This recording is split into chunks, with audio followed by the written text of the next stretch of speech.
All of you. So today we will discuss Unit 6, in which we will study concrete vibrator and automated concrete plants. Now you see what will be our objective. Today we'll cover 3 topics. First is concrete vibrator, how you will define concrete vibrator. The second one is different types of vibrator. What are the different types of vibrator we use for compacting concrete at our construction area in the construction fields. And at the last we will study the automated concrete plant. What is automated concrete plant and why it is said to be automated? We will see a flow chart also. We will see how it works. So after completion of today's lecture, we will able to answer and analyze all these 3 objectives.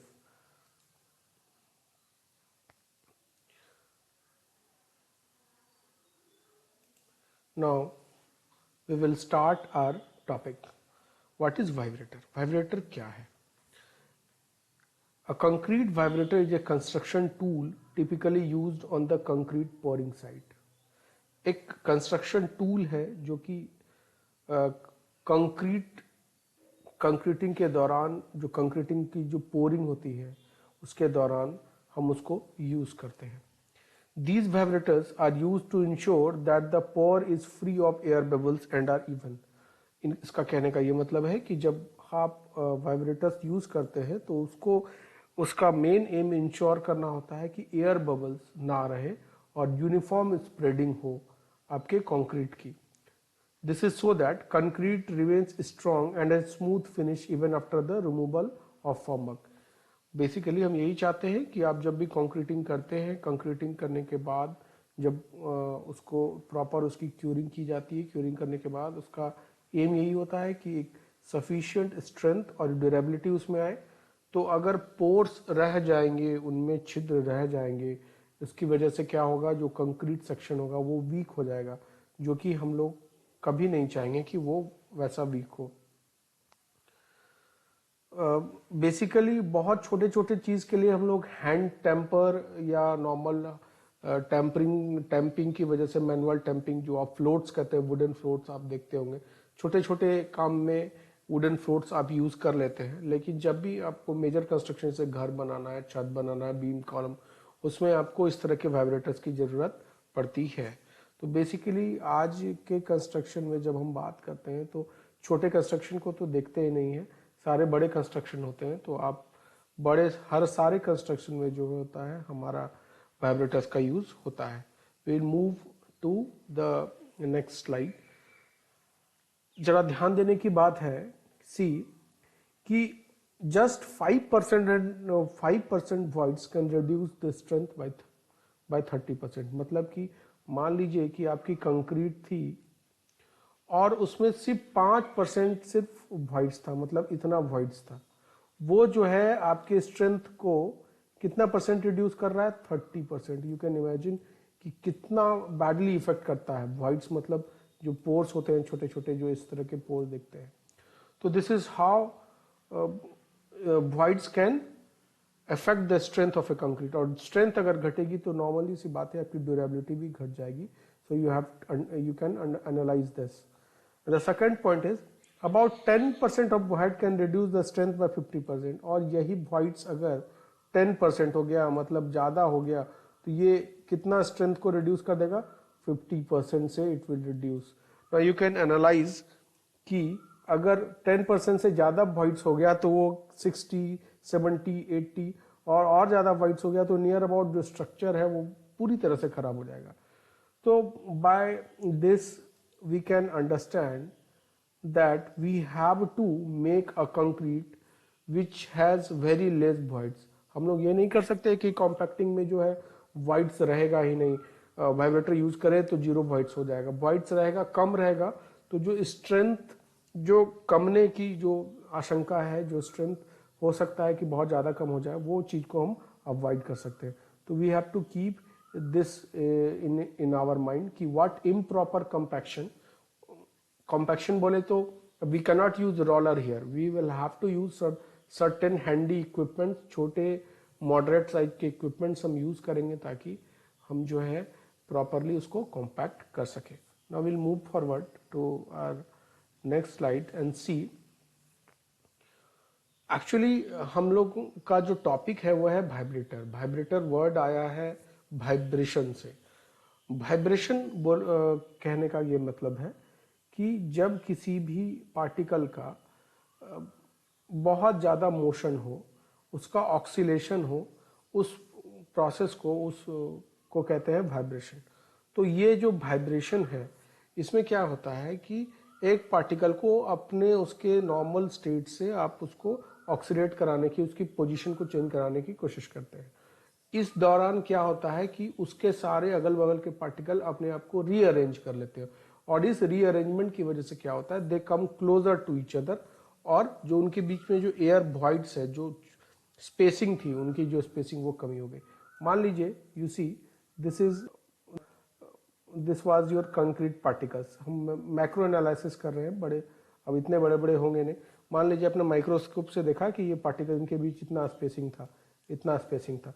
जब आपने vibration ऊपर से या side से vibration लगाया तो अब क्या हुआ, ये क्लोज आ गया। ये पार्टिकल अब क्या हो गया, क्लोज आ जाता है। ये पार्टिकल इसके क्या क्लोज आ गया, ये पार्टिकल इसके क्या क्लोज आ गया। तो ये क्लोज आने की वजह से क्या हो गया, जो एयर वॉइड है वो क्या हो गया, रिमूव हो गया।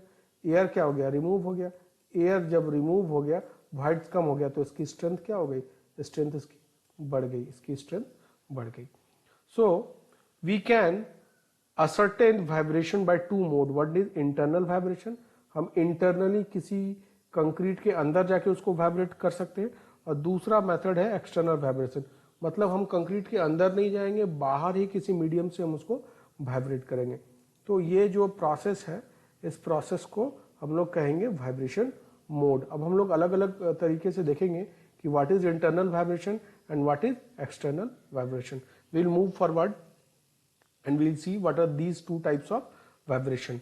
देखिए, internal vibration is a process in which you vibrate from within the formwork। मतलब आप फॉर्मवर्क के अंदर में, कंक्रीट के अंदर में जाके उसको वाइब्रेट करते हैं। while external vibration is vibrating the formwork from outside। मतलब अगर आप फॉर्मर कंक्रीट के अंदर बिना गए बाहर से आप अगर किसको वाइब्रेट कर रहे हैं तो वो एक्सटर्नल वाइब्रेशन है। और इंटरनल वाइब्रेशन जो आप कंक्रीट के अंदर उसको डाल के वाइब्रेट करते हैं। यू सी इस इमेज, इस स्लाइड में एक जो सुपरवाइजर है वो पकड़ा हुआ है निडल को, इसको बोलते हैं वाइब्रेटिंग निडल। वो निडल क्या करेगा, वो अंदर में इंसर्ट करता है कंक्रीट के अंदर और उसके बाद ऑन करता है। ऑन की वजह से क्या होता है, ये अपने आप को वाइब्रेट होता है। ये वाइब्रेट होने से क्या होता है, इसके आसपास के सारे कंक्रीट जो है वो वाइब्रेट हो जाएंगे, स्पेसिंग जो है क्लोज आ जाएगी, जैसे हमने आपको पिछले के स्लाइड्स में बताए थे। तो वो दोनों का यही चीज है। मान लीजिए कि एक्सटर्नल वाइब्रेशन में क्या हुआ, मान लीजिए कि ये आपका कॉलम था, आप इस कॉलम में, कॉलम के शटर मतलब जिसको फॉर्मर को बाहर से कोई मशीन लगा के आपने उसको वाइब्रेट किया, तो और कंक्रीट पोर कर रहे हैं इधर से ऊपर से और साइड से आप वाइब्रेट कर रहे हैं, तो कंक्रीट जो है बैठ रहा है। तो इस जगह में भी वाइब्रेशन हो रहा है और वाइब्रेशन से कॉम्पैक्शन हो रहा है, और यहाँ पे भी वाइब्रेशन से कॉम्पैक्शन हो रहा है।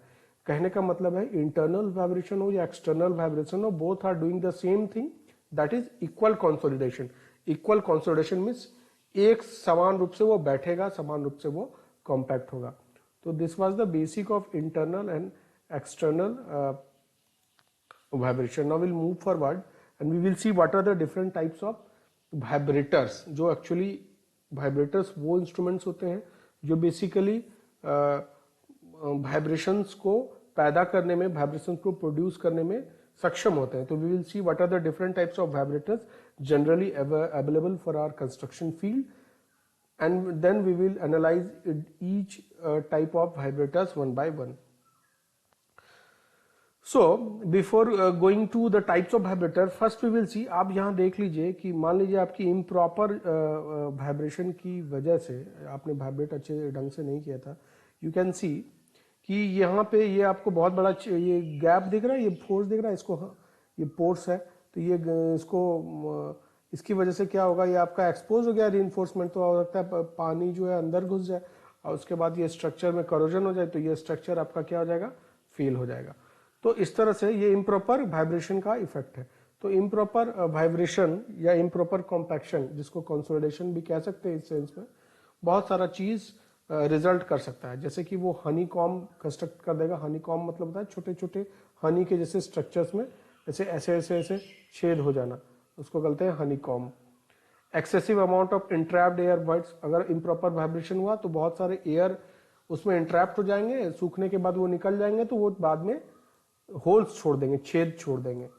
तीसरा है सैंड स्ट्रिक्स, चौथा है कोल्ड जॉइंट, पांचवा है प्लेसमेंट लाइंस और छठा है सब्सिडेंस क्रैकिंग। तो ये सारे इंपॉर्टेंट ऐसे इम्प्रॉपर वाइब्रेशन की वजह से ये सारे चीज आपके मैकेनिज्म आपके कंक्रीट में डेवलप कर सकते हैं। That's why we have to always avoid कि हमारा प्रॉपर वाइब्रेशन हो, ताकि ये सारी दिक्कतें, ये सारी प्रॉब्लम्स हमारा ना जनरेट हो पाए at the site. Now we'll move forward and we will see what are the different types of vibrators. We have already understood कि क्या क्या थे हमारा वाइब्रेशंस, इंटरनल एक्सटर्नल क्या क्या हो रहा था, उसकी वजह से प्रॉपर इम्प्रॉपर वाइब्रेशन की वजह से क्या हो रहा था। Now we will see what are the different types of vibration vibrators. तो basically vibrators have been divided into internal vibrators, जो कि तीन तरह के होते हैं, flexible shaft type, electric motor in hand type और एयर वाइब्रेटर। दूसरा होता है फॉर्म वाइब्रेटर, जिसको हम लोग कहते हैं शटर वाइब्रेटर और external vibrator. We will see, इसी को बोलेंगे हम लोग शटर वाइब्रेटर और एक्सटर्नल वाइब्रेटर। तीसरा होता है वाइब्रेटिंग टेबल, मतलब एक ऐसा टेबल जो वाइब्रेट करते रहता है, उसके ऊपर पे आप कुछ रख देंगे तो कंक्रीट का कुछ प्रीकास्ट अगर आप बना रहे हैं तो वो आराम से आपका वाइब्रेट हो जाएगा। और fourth one is surface vibrator, मतलब वैसा वाइब्रेटर जिसको आप डायरेक्ट अंदर ना जाके उसको सरफेस पे डालेंगे। तो बेसिकली जो ये इंटरनल वाइब्रेटर है, ये इंटरनल वाइब्रेटर को हम लोग कहते हैं निडल वाइब्रेटर, क्योंकि ये जैसे हमें इंजेक्शन लेना पड़ता है तो निडल हमारे वेन में इंजेक्ट किया जाता है, उसी तरह से ये जो इंटरनल वाइब्रेटर्स को यूज करने के समय आपके वाइब्रेटिंग निडल्स को इंजेक्ट किया जाता है, मतलब आपके कंक्रीट के अंदर में डाला जाता है और उसके बाद उसको ऑन किया जाता है। Now we will see what are the different types of internal vibrators और उसका कैसे मैकेनिज्म क्या होता है।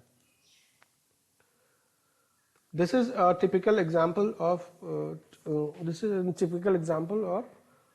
needle vibrators। ये needle vibrators है, you can see इसके पार्ट्स, ये एक्चुअली मेन जो होता है ये उसका फ्यूल टैंक है जिसमें आप डीजल डालते हैं। ये मेन मोटराइज्ड यूनिट है जो जिसमें अनबैलेंस टॉर्जन की वजह से ये वाइब्रेट करता है, ठीक है। तो हो सकता है ये इलेक्ट्रिक ऑपरेटेड हो या डीजल ऑपरेटेड, इसमें आप देख रहे हैं ये डीजल ऑपरेटेड है। उसके बाद उसके नीचे में उसके बाद एक पाइप ट्यूब्यूलर स्ट्रक्चर आपको ये दिख रहा है ये, और उसके बाद उसके एक अंतिम सिरे में, अंतिम पार्ट में ये आपको वाइब्रेटर, निडल वाइब्रेटर नजर आता है, जो ये इसकी लंबाई है और इसकी ये एक डायमीटर है।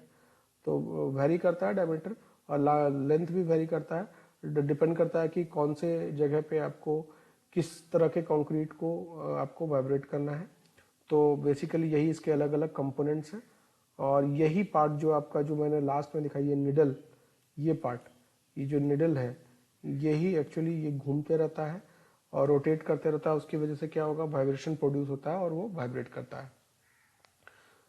This is perhaps the most commonly used vibrator. ये सबसे समान वाइब्रेटर है जो कि हर एक कंस्ट्रक्शन साइट पे आपको यूज करता मिलेगा। It essentially consist of a steel tube having an eccentric vibrating element inside it. वही इसेंट्रिक वाइब्रेटिंग एलिमेंट की वजह से वाइब्रेशन होता है। This steel tube called poker is connected to the electric motor और diesel engine through a flexible tube, आपको हमने जो बताया। Now these are available in size varying from 40 to 100 mm। ये 40 से 100 mm की इसके डायमीटर होती है, वेरिंग करता है। The diameter of the poker is decided from the consideration of the spacing of reinforcement as well as the type of construction. मतलब कि जो इसकी जो डायमीटर है, ये जो डायमीटर है वो डिपेंड करेगा कि कहाँ यूज़ कर रहे हैं। मान लीजिए आपका बहुत हैवी, मान लीजिए आपका रीइंफोर्समेंट इस तरह से बंधा था, ठीक है, और इसकी स्पेसिंग बहुत कम है, और आप बड़े वाइब्रेटर, और आप क्या किए कि इसकी स्पेसिंग मान लीजिए 40 mm है और आपने वाइब्रेटर ले आया डायमीटर 50 mm का, तो ये इसके अंदर जाएगा ही नहीं वाइब्रेटर। तो आपको क्या करना पड़ेगा, फिर छोटे 40 mm का 30 mm का वाइब्रेटर जो होगा उसको लाना पड़ेगा ताकि इसके अंदर जो है रीइंफोर्समेंट के अंदर ये चला जाए। तो this is a typical example of needle type vibrator or also known as internal vibrator. Now we'll move forward and we'll see a typical image of this internal vibrator working at the site. आप ये देख सकते हैं, ये दो supervisors हैं, they are using the needle type vibrator. ये concreting हो रही है। अब ये मैं इसी इसकी स्पेसिंग की बात कर रहा था कि अगर आपकी मान लीजिए ये जो स्पेसिंग है, ये स्पेसिंग अगर ज़्यादा हो, अगर कम हो, तो आपका वाइब्रेटर्स जो है, अगर ज़्यादा आप डायमीटर कर लीजिएगा तो अंदर नहीं जाएगा, तो प्रॉपर कॉम्पैक्ट नहीं हो पाएगा कंक्रीट। तो दे आर यूजिंग इट, और इसकी वजह से क्या हो रहा है कि इसके चारों तरफ जो कंक्रीट है वो कॉम्पैक्ट हो पा रहा है। Now we will see the next type of vibrator. The another type of vibrator is external vibrator और शटर वाइब्रेटर। मतलब ऐसा वाइब्रेटर जो कि आप फॉर्मर से ऊपर पर, जैसे कि मान लीजिए आपने एक कॉलम बनाया था, आप एक ने आपके कॉलम का शटरिंग लगाया, आप ऊपर से कंक्रीट पोर कर रहे थे, आप क्या किए, आप इसके फॉर्मर के ऊपर पे वाइब्रेटर लगा दीजिए। जैसे ही आपने कंक्रीट डालना स्टार्ट किया, इसको ऑन कीजिए, ये क्या करेगा, ये शटर को क्या करेगा, हिलाएगा चारों तरफ से, और उसके कारण क्या होगा, आपका कंक्रीट जो है प्रॉपर कॉम्पैक्ट होकर बैठता चला जाएगा। तो this type of vibrator is known as external और shutter type vibrator. These vibrators are clamped rigidly to the formwork at the predetermined point so that formwork and concrete are vibrated. जैसे हमको मैंने बताया कि पहले से ही प्री डिफाइंड पॉइंट्स होते हैं कि यहाँ पे हमें इस तरह के शटर वाइब्रेटर्स को लगाने हैं ताकि फॉर्मवर्क, वो एक्चुअली फॉर्मवर्क को वाइब्रेट करता है, फॉर्मवर्क के वाइब्रेशन से आपका वो टोटल कंक्रीट वाइब्रेट होता है। They consume more power for a given compaction than internal vibrators. Normally बात है, क्योंकि इसको पूरे फॉर्मवर्क को जब वाइब्रेट करना है तो इसकी पावर कंजम्पशन जो होगी वो बहुत ज़्यादा होगी। These vibrates can compact up to 450 mm from the face but have to be moved forward from one place to another. मतलब आप इस फेस से ये 450 mm तक ये कंक्रीट को कॉम्पैक्ट कर सकता है। The external vibrators are precasting, used for precasting or in situ sections such of shape and thickness can not be compacted by internal vibrators.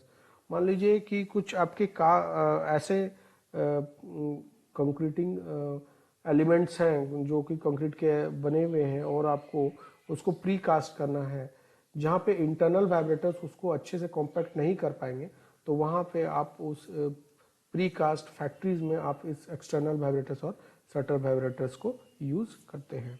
We will see one of the typical example of shutter vibrators at the directly deployed at the site in the next slide.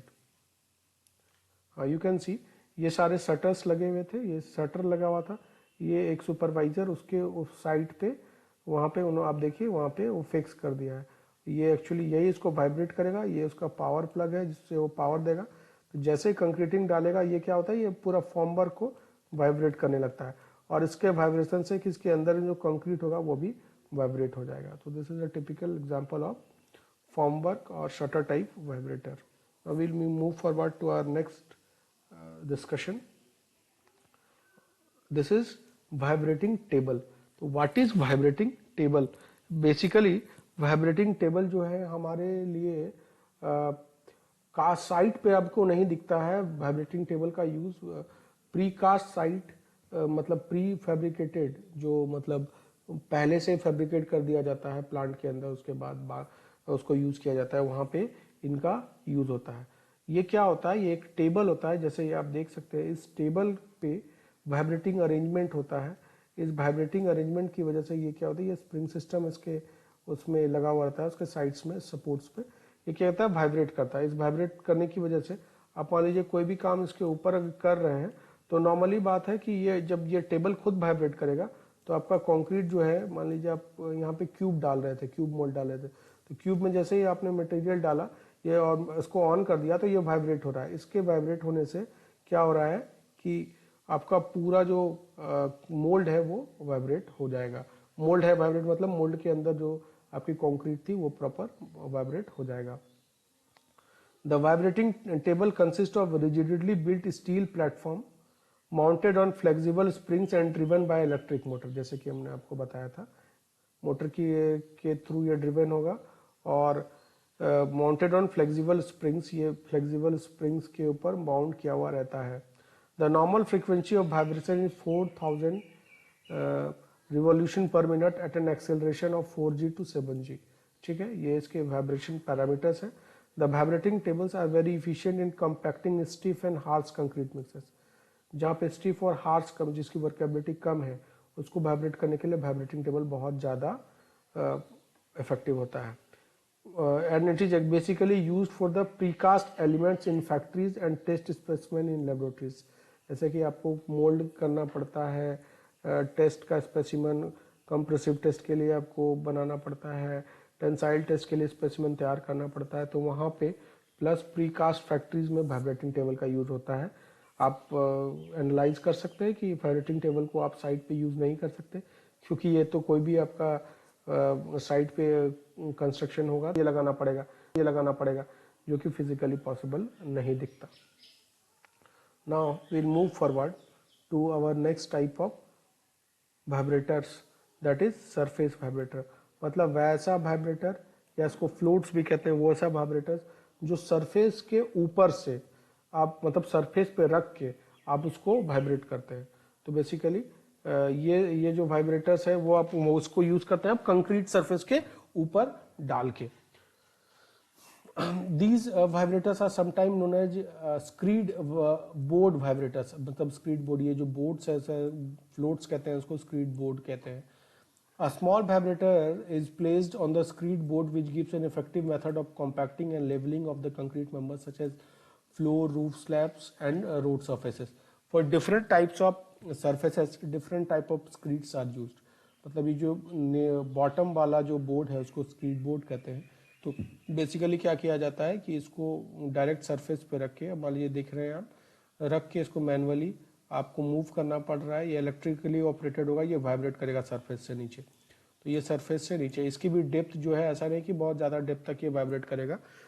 तो basically जैसे आपको कहीं slab पे use करना है या कोई लीन concreting आपने पीसीसी ढलाई पीसीसी की है उसको कॉम्पैक्ट करना है, तो वहाँ पे आप सरफेस वाइब्रेटर्स को यूज़ करते हैं, जिसको सरफेस के ऊपर पे रख के आपका वाइब्रेशन वो प्रोड्यूस करता है। Now we will come to see the last topic, जो कि हमारे शेड्यूल लेक्चर के हिसाब से जो सबसे लास्ट टॉपिक था वो था automated concrete plants. Automated concrete plants basically वो क्या है कि जब आप कंक्रीट की से कंक्रीट यूज़ कर रहे हैं और मान लीजिए कहीं पे कंस्ट्रक्शन होना है, बहुत मेगा लेवल पे कंस्ट्रक्शन होना है which requires continuous supply of concrete, और जिसमें मास कंक्रीटिंग होनी है, बहुत हाई वॉल्यूम कंक्रीटिंग होनी है, तो वहाँ पे आप क्या करते हैं कि अपने जो आपकी जो नॉर्मल प्लांट है उसको पूरी ऑटोमेटिक कर देते हैं।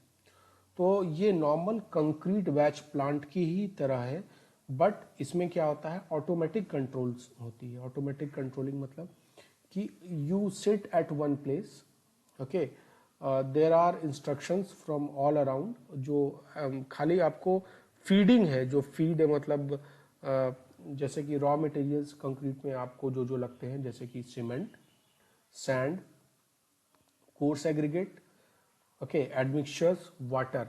तो वहाँ पे जो सोर्स है, जो जहाँ उनका जगह होगा, या तो उसका जैसे कि एग्रीगेट्स का अपना बिन होगा, सीमेंट की अपनी सिलोज होगी, एडमिक्सचर की अपनी सिलोज होगी, पानी का अपना टैंक होगा।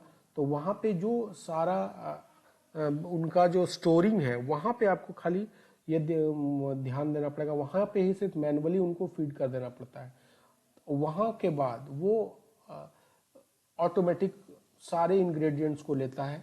उनकी लिफ्टिंग होती है, या तो पंप के द्वारा उनकी लिफ्टिंग होगी या तो बेल्ट के द्वारा उनकी लिफ्टिंग होगी। उसके बाद उनकी जो बैचिंग होती है, तो सबसे पहले तो आप ध्यान रखिए कि स्टोरिंग सबका अलग अलग जगह होता है। खाली स्टोरिंग में आपको यह ध्यान मैनुअली देना पड़ता है कि उनकी प्रॉपर आप डाल दीजिए, उसको इनपुट डाल दीजिए, मतलब सारा जगह सीमेंट के जगह सीमेंट ये डाल दीजिए, एग्रीगेट के जगह एग्रीगेट डाल दीजिए, ठीक है। वाटर टैंक में अवेलेबल है कि नहीं, यू मस्ट इंश्योर। उसके बाद व्हाट यू डू, उसके बाद आपको कुछ नहीं करना, you come to the control room. सारे जो पार्ट्स हैं, सारे पार्ट्स को इंटीग्रेट कर दिया जाता है। सारे components, all the components of the plants are integrated to each other and also connected to the main control unit. तो मेन कंट्रोल यूनिट में आप बैठिए and from there you can analyse कि सीमेंट का आपको पता है, आप क्या किया, आपका बैच पता है कि क्यूबिक मीटर, बैच में 5 क्यूबिक मीटर आपका जो मिक्सचर है उसमें बनेगा। उस मिक्सचर में 5 क्यूबिक मीटर में कितना सारा मटेरियल लाना है, उसकी सबकी बैचिंग होगी। और जो बैचिंग होती है वो काफ़ी प्रिसीजन से होता है, मतलब कि एकदम हाईली प्रिसाइज, कि उसको अगर 200 किलो सीमेंट लेना है तो 200 केजी सीमेंट लेगा, 350 केजी अगर सैंड लेना है तो पक्का 350 केजी लेगा। तो उसकी जो कैलिब्रेशन होती है, इसको बैचिंग कहते हैं, ताकि सारे कंपोनेंट, सारे पार्ट्स को, मतलब सारे जो कंपोनेंट पार्ट्स है कंक्रीट के, उसको उनकी इक्विवेलेंस बहुत एक्यूरेट रहे। अच्छी प्रॉपर बैचिंग करने के बाद फिर वहाँ उसमें आप क्या करते हैं, मिक्सिंग यूनिट में वो जाता है, और सारा मिक्सिंग यूनिट में जाता है। मिक्सिंग यूनिट में उसके बाद लास्ट में वाटर एडमिक्सचर मिक्स करके उसको प्रॉपर जितना उसको मिक्स होना चाहिए, मिक्स होने के बाद वो अपने आप फिर उसके बाहर आउटलेट से वो निकल जाता है। उसके बाद उस बिन में जाता है जहाँ से डायरेक्ट आपको यूज़ करना है। अगर आपको आरएमसी करना है तो आप उसको ट्रक माउंटेड मिक्सचर में डाल के आप उसको रोटेट कर दीजिए, या तो अगर वो पंप करना है तो वो पंप कंक्रीट में डाल के आपको जहाँ भेजना है भेज दीजिए। तो इस तरह से उसका फुली ऑटोमेटिक होता है, इसका फंक्शनिंग होता है। बेसिकली ये इस प्रोडक्ट इनका जो बाई प्रोडक्ट होता है, मतलब इनका बाय प्रोडक्ट क्या होगा, कंक्रीट ही होगा। इनका जो बाय प्रोडक्ट होता है उसकी क्वालिटी, चूंकि बहुत हाईली क्वालिटी कंट्रोल में बनता है, तो उसकी क्वालिटी बहुत अच्छी होती है एज कम्पेयर टू नॉर्मल जो हमारी कंक्रीट जो हम लोग मैनुअली या सेमी मैनुअली जो हम लोग साइट पे वो यूज़ करते हैं और उसको बनाते हैं। So we will see a simple diagram in which we will try to analyze and understand ki what are the different components of a batching plant, automated batching plant, and how does it work. Now we'll come to our last slide. You see, this is a typical example of a batching plant in which there are different components which are integrated, and this integration has to be done with a central unit। एक central unit होगा जो कि सिर्फ अपने button के click से ये सारा काम करेगा। एक चीज़ खाली आपको ध्यान रखना है कि जो फीडिंग अरेंजमेंट है, जो फीड होता है वो आपको प्रॉपर, अब सीमेंट तो अपने आप से कहीं से आ नहीं जाएगा फैक्ट्री से, तो यू हैव टू इंश्योर कि सीमेंट आके जो है अपने बिन में जहाँ पे उसके सीलोज है, जहाँ पे उसको स्टोर करते हैं। ध्यान रखिए जो सीलोज मैं बार बार यूज़ कर रहा हूँ, they are actually silos and bunkers are used for storing materials such as grains, cement and another different types of materials. So ये सारे storing purposes के लिए use होते हैं। You see, this is a typical example. I'll show you each parts ताकि आपको दिक्कत ना हो। मान लीजिए कि एक हो सकता है कि आपका कहीं सोर्स जो है, आपका जो ये बैचिंग प्लांट है जो वो कहीं ऐसा जगह पे बना हुआ हो जहाँ पे एग्रीगेट का मतलब मैन्युफैक्चरिंग होता हो, मतलब एग्रीगेट्स क्रश करके डायरेक्ट यूज़ कर ले। या तो उस जगह ऐसा अगर आप पे बना हुआ है तो बहुत अच्छी बात है, डायरेक्ट आपको एग्रीगेट ट्रांसपोर्टेशन करने की ज़रूरत नहीं है। और नहीं तो मान लीजिए ऐसा जगह है जहाँ से आपको एग्रीगेट ट्रांसपोर्ट कराना है, ऐसा भी हो सकता है। तो ये डिपेंड करेगा अलग अलग आपके केसेस पे। मान लीजिए यू सी कि आप सबसे पहले हम लोग आराम से धीरे धीरे बढ़ते हैं। ये मान लीजिए कि आपने कहीं से एग्रीगेट मंगवाया, ये मान लीजिए एक शिप की तरह है, अब जरूरी नहीं शिप, क्योंकि ये डायग्राम है, यू कैन अंडरस्टैंड कि इस जगह पे मान लीजिए ट्रेन से, ट्रक से, कहीं से भी आपने एग्रीगेट मंगवाया, तो यहाँ पे इसको एग्रीगेट मंगवाया। फिर यहाँ पे आपकी अरेंजमेंट थी कि वहाँ से आपने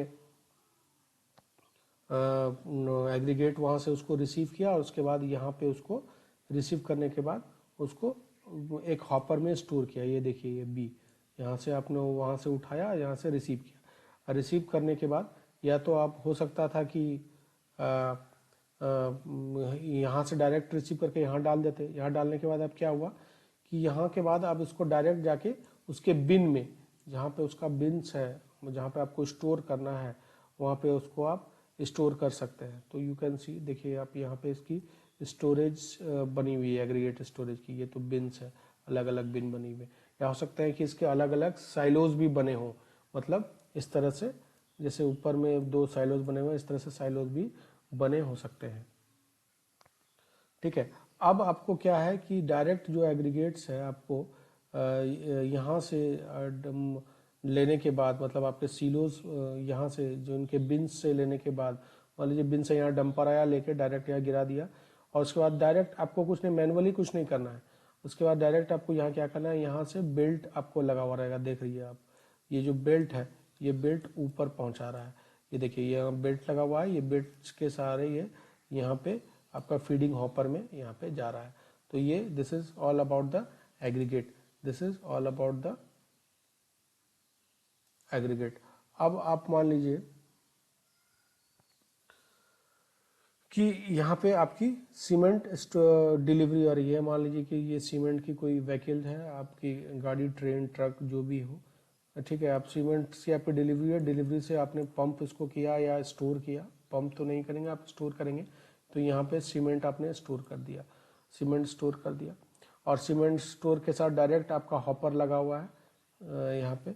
और ये सारे हॉपर जो है एक्चुअली ये सेंसिटिव होते हैं वेट के लिए, वेट या वॉल्यूम के लिए कैलिब्रेटेड होते हैं कि आपको कितना वेट लेना है, कितना वॉल्यूम लेना है। इसमें सारे में सेंसर्स लगा होता है। ऐसा नहीं कि 400 केजी आपको चाहिए तो ये 600 केजी निकाल के देगा, तो ये 400 केजी पर बैच देगा। ठीक है, उसके बाद जिस क्वांटिटी में चाहिए उस क्वांटिटी में ये हॉपर में डाल देता है। तो this is all about the cement. Now अब आप देखिए जस्ट उसके नीचे में यहाँ पे 2 अलग अलग से स्टोरिंग बिन्स बने हुए हैं, या आप देख सकते हैं ये आई लिखा हुआ है यहाँ पे। ये एडमिक्सचर्स स्टोर करने के लिए होता है। तो ये सारे एडमिक्सचर यहाँ पे स्टोर किए जाएंगे किसी सोर्स से। उसके बाद फिर ये एडमिक्सचर्स को पाइप के थ्रू डायरेक्ट जहाँ मिक्सिंग होता है, ये जो मिक्सिंग होगा जहाँ पे, जिसको मिक्सिंग यूनिट कहते हैं, ये जो एच दिख रहा है, this is the mixing unit. ठीक है, अब आप यू कैन अंडरस्टैंड कि जब आपका सारा मटेरियल मिल जाएगा, इसे एक तरह एक वेन से यहाँ पे आपको कोर्स एग्रीगेट आपने उठा लिया। मान लीजिए यहाँ पे एक अरेंजमेंट होगा जो आपके फाइन एग्रीगेट यानी कि सैंड को भी इस बेल्ट कन्वेयर से लाके इसमें यहाँ पे रखेगा, और यहाँ के हॉपर के थ्रू जाएगा मिक्सिंग में। तो सब आ जाएगा, एग्रीगेट आ गया, सैंड आ गया, हाँ वो आपका सीमेंट आ गया, ठीक है, आपका ये एडमिक्सचर आ गया। उसके बाद at the last what you will do, there will be pump arrangement, और पंप के थ्रू ये पानी पंप करेगा, और पानी पंप करके डायरेक्ट यहाँ डाल देगा। तो आपका जो है सारा मटेरियल जो है अब इस मिक्सचर में आ गया। अब इस मिक्सचर को चूंकि ये कैलिब्रेटेड था तो सबका वे कैलिब्रेशन बहुत अच्छा हुआ, तो ये हो गया। ये अच्छे से मिक्स करके ये कंक्रीट बनाएगा। मान लीजिए आपको कंक्रीट में डायरेक्ट आपने आरएमसी कंक्रीट आपको कहीं भेजना था, तो आपने डायरेक्ट यहाँ से नीचे कंक्रीट निकला और ये आरएमसी व्हीकल लेके आगे निकल गया जहाँ उसको ट्रांसपोर्ट करना है। या तो मान लीजिए आप ऐसा कर सकते हैं कि यहाँ पे आपको डायरेक्ट साइट पे ही ये आपने प्लांट बनाया था, तो आपको पंप कंक्रीट करना था। यहाँ से आप पंप कंक्रीट में लाए, पंप के थ्रू आप फिर कहीं पे आपने कंक्रीट को पहुंचा दिया। तो this is all about how you use the concrete. तो this was the basic thing you can analyse. अब मान लीजिए कि इस ऑटोमेटेड बैचपिंग प्लांट की एक और खासियत थी कि मान लीजिए कोई अनयूज कंक्रीट था, तो ये अनलास्ट है। मान लीजिए ये अनयूज कंक्रीट कुछ बच गया था इसके मिक्सचर के अंदर, जो ट्रक माउंटेड ट्रांजिट मिक्सचर था, तो उसने क्या किया, उसने गिरा दिया, एक जगह स्टोर किया। और जब स्टोर किया उस बिन में, तो उसने क्या किया, उसको तोड़ दिया, काट तोड़ दिया। जब तोड़ दिया, कंक्रीट को तोड़ेगा तो छोटे छोटे एग्रीगेट्स बनेंगे। तो यहाँ पे छोटे छोटे एग्रीगेट्स बने और छोटे छोटे एग्रीगेट्स को वो बेल्ट कन्वेयर के थ्रू एक जगह स्टोर किया। तो ये क्या हो गया, स्मॉल एग्रीगेट्स हो गया, जिसको हम लोग कहेंगे आर्टिफिशियल एग्रीगेट्स। तो ये आर्टिफिशियल एग्रीगेट्स या रिसाइकल्ड एग्रीगेट्स को भी आप यूज कर सकते हैं। इसको यूज आप कर सकते हैं जो नॉर्मल कंस्ट्रक्शन में, अगर इसकी क्वालिटी अच्छी है तो ये टोटल जो सारे प्लांट सारे पार्ट्स थे वो इंटीग्रेटेड थे किसी एक सिस्टम से। ये ऑटोमेटिक या सेमी ऑटोमेटिक हो सकता है। तो पूरे एक सिस्टम से कंट्रोल थे कि कितना यहाँ पे क्लिक होगा तो यहाँ पे आप बटन क्लिक कीजिएगा तो इतना केजी सीमेंट आ जाएगा, इतना केजी एग्रीगेट आ जाएगा, इतना केजी सैंड आ जाएगा। आप क्लिक कीजिएगा तो वो मिक्स होना स्टार्ट कर देगा। जब मिक्सिंग आपका हो जाएगा तो आपको ये बताएगा कि मिक्सिंग कंप्लीटेड। आप खोलिएगा, ये खुल जाएगा, ये वाला ये सिरा खुल जाएगा, आपका कंक्रीट बाहर चला जाएगा। तो ये टोटल जो प्रोसेस है फुली ऑटोमेटिक होता है। एंड नीड ऑफ मैनुअल, तो मैनुअल आपको बस यही ध्यान रखना है कि सारा आपका जो स्टोरिंग बिन्स है या सिलोज है उसमें आपका मटेरियल्स आ रहे हैं कि नहीं। तो perhaps we have understood the basic of different types of vibrators and well as the basic concept of automated concrete plants. So in the next video lecture we will conclude this unit. एक चीज छूटा है, stone crusher. We will have very short video lecture on stone crusher, then we'll come to unit 7. तब तक के लिए आप पढ़ाई करते रहिए अच्छे से, रिवाइज करते रहिए उसको। पुराने सारे जितने यूनिट्स हो गए हैं, you complete all your unit, because now will come to our the last unit, unit 7. Thank you very much.